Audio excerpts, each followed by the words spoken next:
Chair recognizes Mr. Gill from Texas. Thank you, Mr. Chairman, and thank you for putting on this hearing. You know what? It's great to be on the side of the aisle after having won a massive mandate from the American people.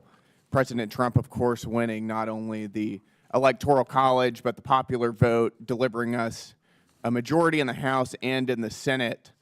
It's kind of funny to me because we've seen such outrage over DOGE as if this is something that's new. Whenever I've been talking to my constituents in North Texas for months and months and months about President Trump coming to the White House and getting Elon Musk involved in cleaning up waste in our federal government, it seems to me that leftists are apoplectic not because our tax dollars are being wasted on idiotic things, but because all of it is being exposed all of the sudden, which I think is certainly a beautiful thing. So much of this government waste has been operating in the shadows where the American people don't know about it and has been largely unaccounted for. And so many of these programs wouldn't exist and will not exist now that they're being exposed.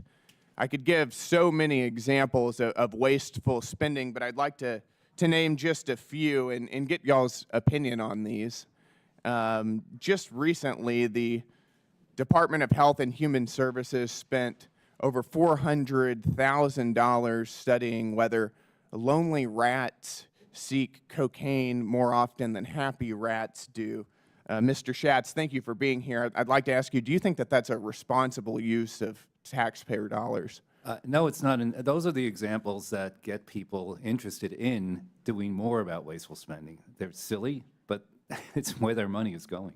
That's exactly right. And Mr. Resh, let me ask you, do you think that it is responsible for the federal government to tax working class American citizens to pay for studies that cost over $400,000 asking whether lonely rats seek cocaine more often than happy rats do?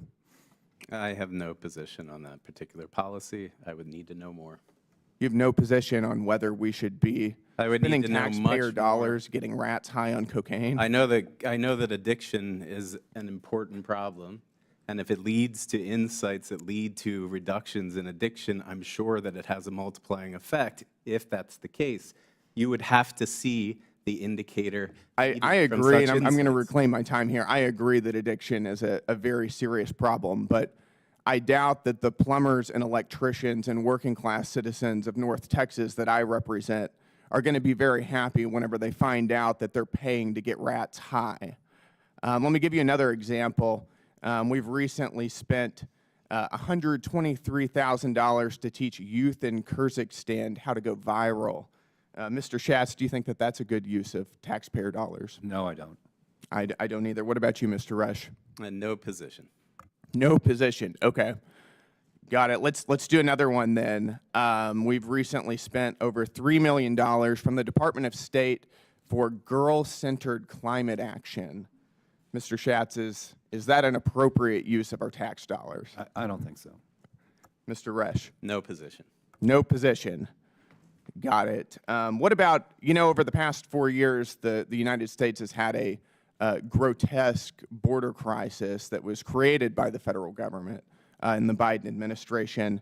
Nevertheless, we spent over $2 million for border security in Paraguay.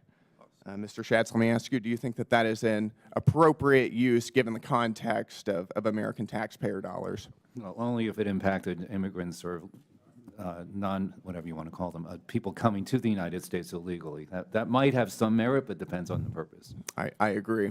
What about you, Mr. Resh? Again, depends on the purpose and the outcome.